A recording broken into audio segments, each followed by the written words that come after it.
Hey everybody, you're watching We the Fandom, where we discuss comic books, pop culture, and the fandom experience. If you enjoyed this video, please hit that like button and subscribe to the channel to see more content. How's it going everybody? Jacob here at We the Fandom, and I just finished watching the first episode of The Falcon and the Winter Soldier, and it is pretty damn good. I know in yesterday's video of my review of Snyder Cut Justice League, I said that I thought the Snyder Cut would be better, but so far this is a pretty strong contender.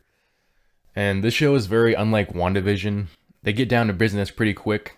The show opens with an action scene with Falcon taking on a terrorist cell led by Batroc the Leaper, who makes a cameo after his last appearance being Captain America and the Winter Soldier.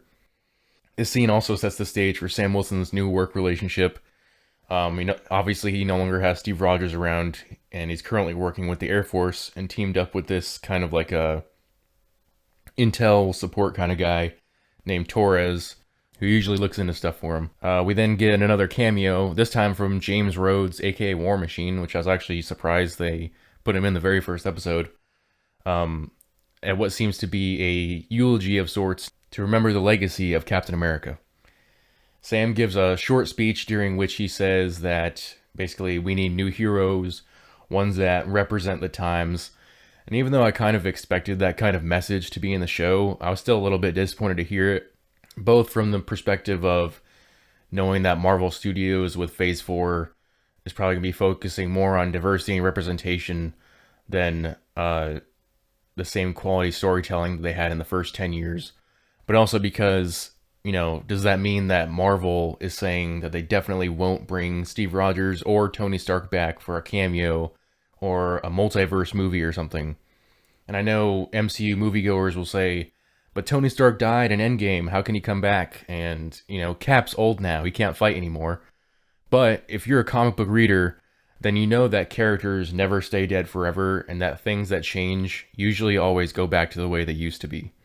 Now, surprisingly, despite his message, at the same, which, by the way, seems to be taking place at the Smithsonian with the Captain America, archive and all that kind of stuff, and I think is being orchestrated by the US government working alongside Sam. Sam decides to actually give up the shield and have it placed at the museum. Now keep that in the back of your mind because it's going to come up again at the end of the video. But moving on from that point, while the very first few scenes were action-packed, the show definitely is meant to give us an insight into the personal lives of Sam and Bucky.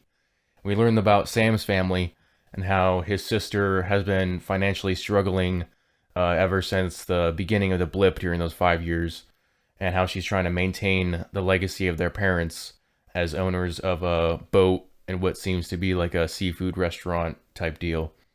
On the other side, we have Bucky, who is trying to atone for his misdeeds as the Winter Soldier, while also trying to find some semblance of a regular life after having been an assassin for 90 years and then coming back after the blip. We see him try to make friends and work on crossing people off of a list of people that he either needs to bring to justice or make amends with.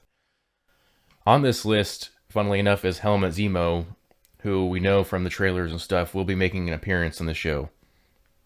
Now, while going into this, I was definitely far more interested in seeing how Sam was going to tackle the legacy of Captain America, but I'm actually finding Bucky's story to be far more intriguing and emotional, as he struggles to find a purpose and possibly even forgiveness from those he has wronged. At the beginning, I mentioned Torres, the intel guy that works with Sam.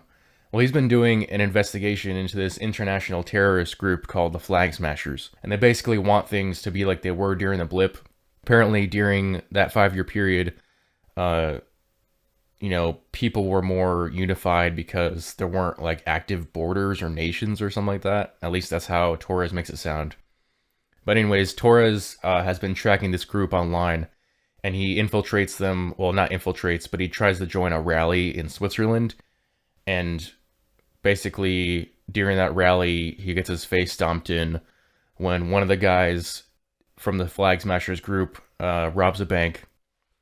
And that guy actually ends up being enhanced. So he has think Captain America strength, but even higher level. Now there is a Flag Smasher in the comics, that being singular. It's one guy. And similar to these people, he fights to create a world without separatism or nationalism. so that we can all be like one people. However, in the comics, he doesn't have enhanced strength. He's just a really fit guy. Like, I'd say probably the strength and agility level of like Batman. He also doesn't have a group called the Flag Smashers, but instead a group called Ultimatum, which is this really long acronym which stands for Underground Liberated Totally Integrated Mobile Army to Unite Mankind. Definitely a mouthful, so it's understandable why they didn't use that same name. But this group first appeared in the comics in Captain America issue 321 in 1986, with Flag Smasher showing up in issue 312.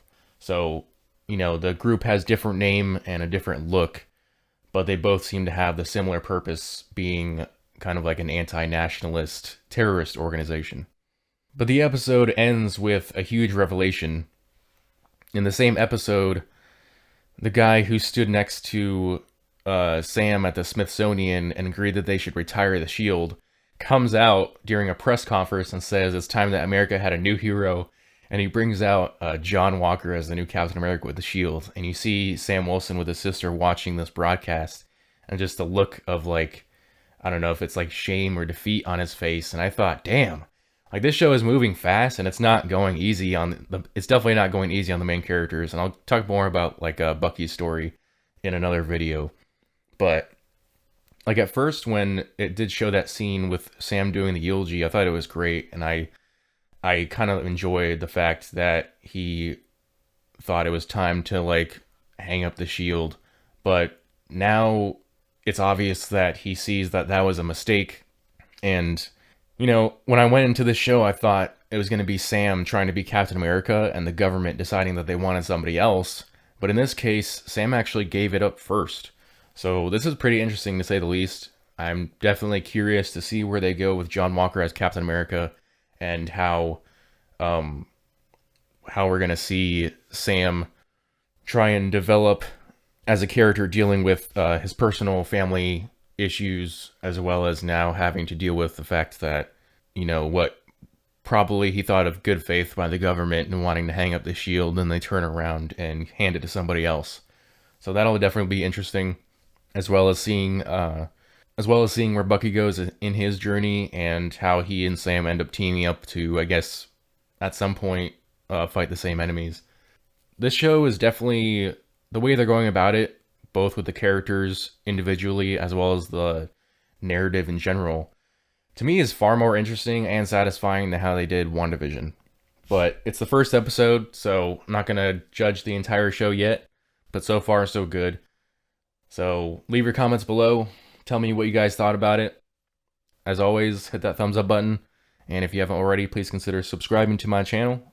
And I will see you all next time. Bye.